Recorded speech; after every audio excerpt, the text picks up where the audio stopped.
speak about a very, very important medication, Warfarin, which is life-saving, but if not used properly, and if the advice given by doctors is not followed properly while using this drug, then it can be life-threatening too. So, not taking a medicine when indicated can be life-threatening.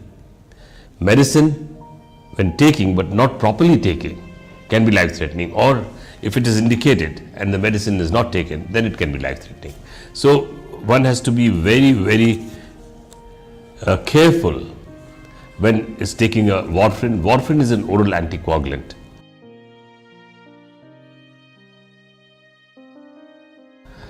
By oral anticoagulant, we mean that a particular medicine which actually thins the blood. Why should we thin the blood? The reason for thinning the blood is, in certain conditions, the blood clot forms inside the body, like for example a thromboembolic disorder. So in that, what happens that in the veins of the body, for certain reasons, the clot formed, and if the clot is not dealt with, that clot can be thrown off into the lung, and patient can have a massive pulmonary embolism.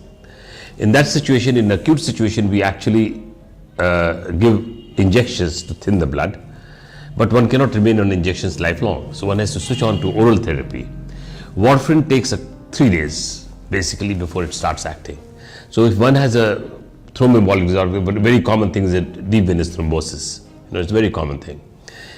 And if deep venous thrombosis, initially the patient comes to us, we give a blood thinning injection along with an oral anticoagulant, Warfarin. And then after 3 days, when the Warfarin effect has come in, then we stop the injection and continue the patient on Warfarin.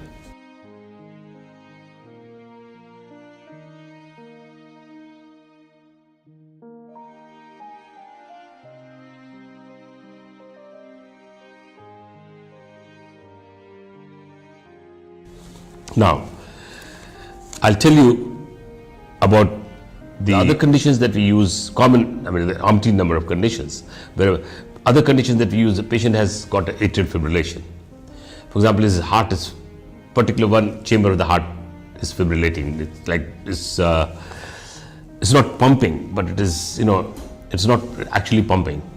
So what happens that the blood stagnates inside the heart, and once the heart, again, once its fibrillation stops and starts beating, once the heart is actually fibrillating, the blood is stagnating, it can form a clot and it can be thrown off, and the patient can have a stroke if it's thrown off to the brain, or it can be thrown off to any other vessel of the body, artery of the body. It can cause occlusion and less blood supply. If it is thrown off into the leg, it can cause arterial occlusion of the leg and there will be no blood supply to the leg. In that situation also, we prescribe a blood thinning agent so that the blood does not clot. Blood will always clot when it's stagnant or when it comes in contact with the foreign body. Okay.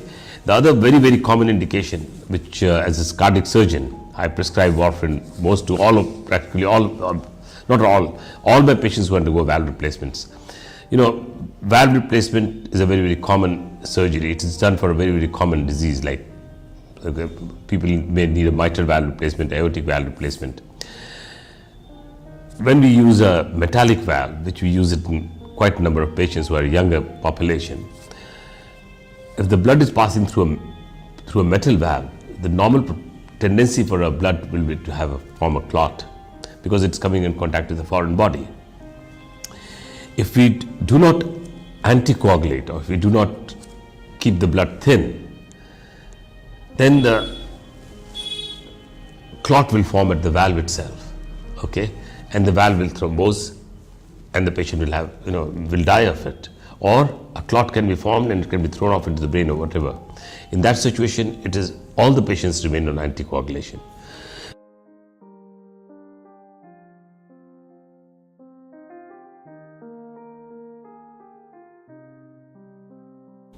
It doesn't mean that if you have taken just 5 milligram of warfarin, that's enough. No.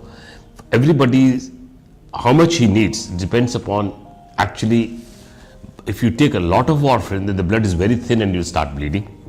If you take lesser amount of warfarin, then the blood will remain thick and it will have no benefit whatsoever. We want the blood to be thin, so much thin that it does not clot. At the same time, it should not be so thin that the patient starts bleeding and has a hemorrhage in the brain or starts bleeding everywhere. So we regulate the dosage of warfarin by doing a prothrombin time, the international normalized ratio, PT/INR. So for example, if we have put in a prosthetic valve, we've got to be very strict, especially if we have put in a mitral valve. We maintain the PT/INR around 2.5 to 3.5. In an aortic valve, we can maintain a slightly lower PT/INR, which is about 2 to 2.5. Some of these smart patients, like they regulate their insulin, they even regulate their warfarin dosage. They know that if they take 5 milligram and the PT/INR is less, so we increase it to 7 milligram and the PT/INR rises more than 3.5. So you need more than 5 and less than 7. So you try 6. If 6, your PT/INR is sitting at about in between 2.5 to 3.5, means okay. So this is the dose that suits you. But that doesn't mean that you're going to have it lifelong. It is affected by a lot of other things and a lot of other factors. That's why we always ask the patient to come on a regular interval, say about 3 months or so, to reconfirm that the PT/INR is in the therapeutic range.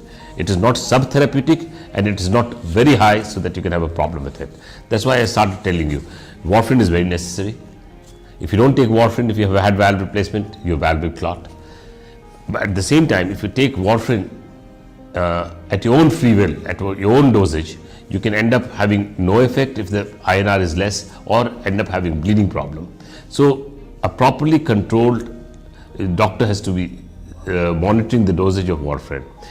In patients of DVT, we can probably have a lower dosage of INR. In patients of atrial fibrillation, we don't need to have that strict as in mitral valve replacement or aortic valve replacement to maintain a INR of 2.5 to 3.5. So the doctor will tell you in your particular condition, when you need warfarin, what you should be, how much should you be taking, what should be your PT/INR, and how frequently you should get your checked up so that PT/INR is in the therapeutic range.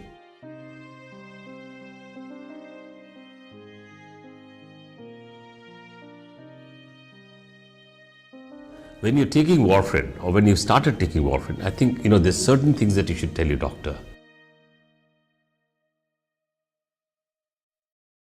First, whether you have any bleeding diathesis or bleeding problem. Because, for example, if you're having a bleeding problem and you need a valve replacement, as a surgeon, sometimes if a patient has a bleeding diathesis, we do not put in a metal valve, because then we'll be subjecting the patient to a anticoagulant lifelong. So if the patient tells that, see, I have a bleeding diathesis, I'm an active sportsman who plays football for state level or India level, and that sort of a patient, if he's on a blood thinning agent and he falls down, which is very common for a sportsman to actually fall down, especially if he's playing rugby or football, there'll be a lot of bleeding. So in that situation, we, for example, in a valve replacement patient, we end up putting in a tissue valve so that he's not subjected to it. Similarly, you should tell your doctor if you have any alcohol problem, if you have a bleeding diathesis, if you are pregnant, because in pregnancy, if you're taking warfarin for whatever reason, and if your warfarin dosage is more than 5 milligram per day, then the chances of having some sort of a brain problem if you conceive to your newborn is high. So in that situation, if you're pregnant, you should tell your doctor that, see doctor, I'm pregnant, I'm taking warfarin.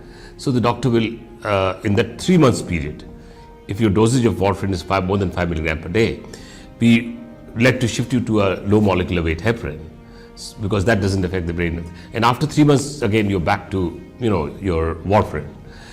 Similarly, we'll be knowing that if you're pregnant, the last month of your pregnancy, when you can have baby anytime, we'd like to be cautious and not give you warfarin during that time, because we can have an emergency labor pain anytime. And as I was telling you earlier, the warfarin effect takes 3 days to come and 3 days to go. So if you are already on your warfarin and your INR is 2.5 and you end up having a emergency cesarean section, there'll be a lot of bleeding. So these things you got to confide with the doctor. Similarly, if you have diabetes, if you have hypertension, if you have kidney disease, especially if you have liver disease, you got to know the patient, because all of that affects the warfarin, especially the liver disease, that can affect your warfarin thing. If you are pregnancy, as well as if you're doing breastfeeding, you should tell your doctor, because warfarin is excreted by milk and secreted by, and it can affect the baby. So these are things that you should let doctors know all your medical conditions. If you have any, especially if you have any bleeding diathesis, bleeding problems, you should let the doctor know.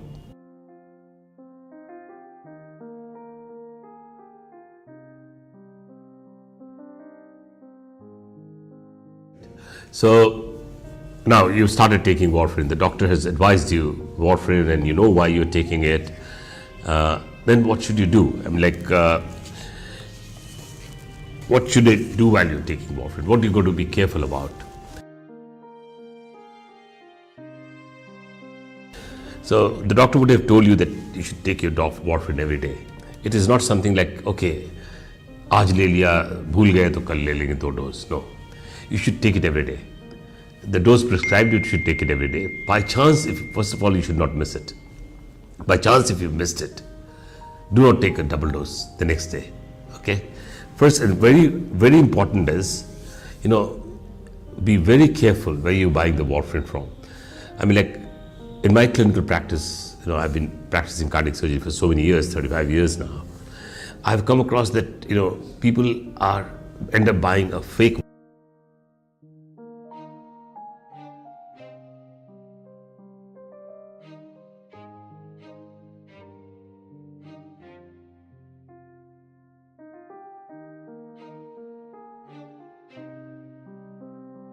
So you should be careful on what you're having. As I told you earlier, if you're pregnant, you must let your doctor know that you're pregnant, and so that accordingly we can do it.